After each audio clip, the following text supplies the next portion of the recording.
మొన్న రీసెంట్‌గా జరిగిన కెనడా ఛాంపియన్‌షిప్ అప్పుడు కూడా మళ్ళీ మీరేదో ఇలాంటి ఇష్యూని ఏదో ఫేస్ చేశారని తెలిసింది. దాని గురించి చెప్పండి?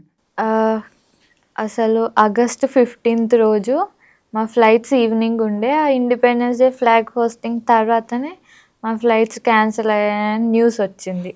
ఫస్ట్ ఫ్లైట్ క్యాన్సిల్ అయింది. దాని తర్వాత సెకండ్ ఫ్లైట్ క్యాన్సిల్ అయింది. ఇండియన్ టీమ్ వెళ్తుందా వెళ్ళదా తెలీదు. దాని నెక్స్ట్ డే నుంచి వీళ్ళు ట్రై చేస్తుంటే ఫస్ట్ 3 మెంబర్స్ ఎళ్లారు. దాని తర్వాత 12, 13 మెంబర్స్‌కి నెక్స్ట్ డే రోజొచ్చింది. వాళ్ళెళ్లారు. అందరూ జూనియర్స్ ఎళ్ళిపోయారు.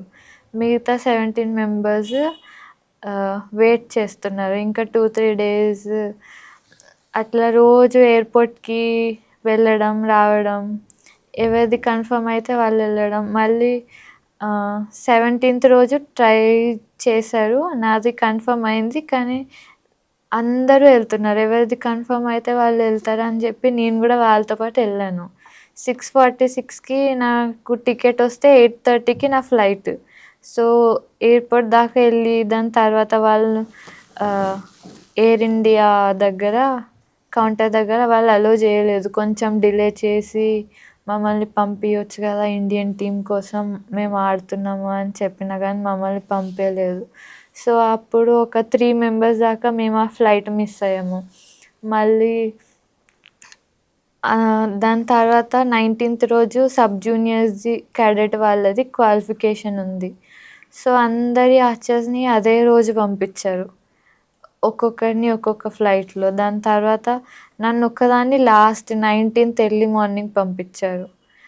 నేను ఒక్కదాన్నే ఉన్నా అని చెప్పి నాతో పాటు క్రాంతి అన్న అని ఒక అన్నని కూడా పంపిచ్చారు ఫెడరేషన్ వాళ్ళు.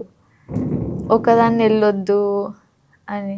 మన స్టేట్ నుంచి Indian archery, government of India, Sai అందరు చాలా సపోర్ట్ చేశారు దీనికి. టికెట్స్ చేయడానికి డైరెక్ట్ డెస్టినేషన్‌కి ఫస్ట్ డైరెక్ట్ డెస్టినేషన్‌కి అయితేనే పంపిస్తాము. లేకపోతే మిగతా వాళ్ళని ఎవరిని పంపించము. ఒకరిని గూడా ఎవరిని పంపించము అని. ఎవరైనా కోచెస్ తోడుగుంటేనే పంపిస్తామని. లాస్ట్ మూమెంట్ వరకు గూడా నాకు తెలీదు నేనెళ్తానని. మరి లాస్ట్ అక్కడికి ఎళ్ళినా మళ్ళీ సెకండ్ ఫ్లైట్ డిలే అయింది 1 ½ అవర్.